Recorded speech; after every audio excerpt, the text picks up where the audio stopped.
ತುಂಬ ಜನ baby recipe ಕೇಳ್ತಾ ಇದ್ದೀರಾ. ಹಾಗಾಗಿ ಈ ಗಾರ್ಲಿಕ್ ಟೊಮೆಟೊ ಅವಲಕ್ಕಿನ ಮಾಡೋದು ಹೇಗೆ ನೋಡ್ಕೊಂಬರೋಣ ಬನ್ನಿ. ಹಾಯ್ ಹಲೋ ನಮಸ್ಕಾರ ಕರ್ನಾಟಕಕ್ಕೆ, ನಾನು ನಿಮ್ಮ ನಮ್ರತಾ ಕೌಶಿಕ್. ಈ ರೀತಿ ಅವಲಕ್ಕಿನ 1-2 ನಿಮಿಷ ನೆನೆಸಿ, ಒಂದು ಪಾನ್ಗೆ ಗೀ ಹಾಕ್ಕೊಳ್ಳಿ.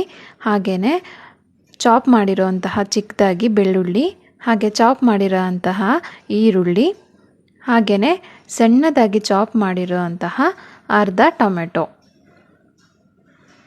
ಈರುಳ್ಳಿನ ನೀಟಾಗಿ ಈ ರೀತಿ ಬೇಯಿಸ್ಕೊಳ್ಳಿ.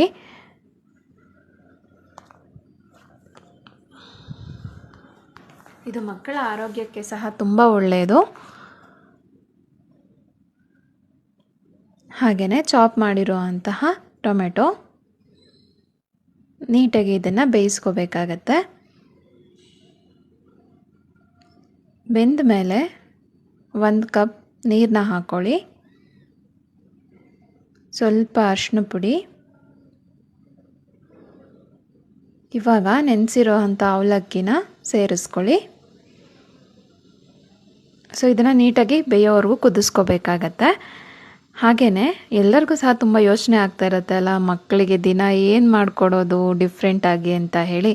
ಹಾಗಾಗಿ ಈ ರೆಸಿಪಿನ ಖಂಡಿತವಾಗಿಯೂ ಟ್ರೈ ಮಾಡಿ, ತುಂಬ ಚೆನ್ನಾಗಿ ತಿಂತಾರೆ. ನನ್ನ ಮಗ ಅಂತೂ ತುಂಬ ಖುಷಿಯಾಗಿ ತಿಂತಾನೆ. ನೋಡಿ, ಇವಾಗ ರೆಡಿಯಾಗಿದೆ. Thank you all.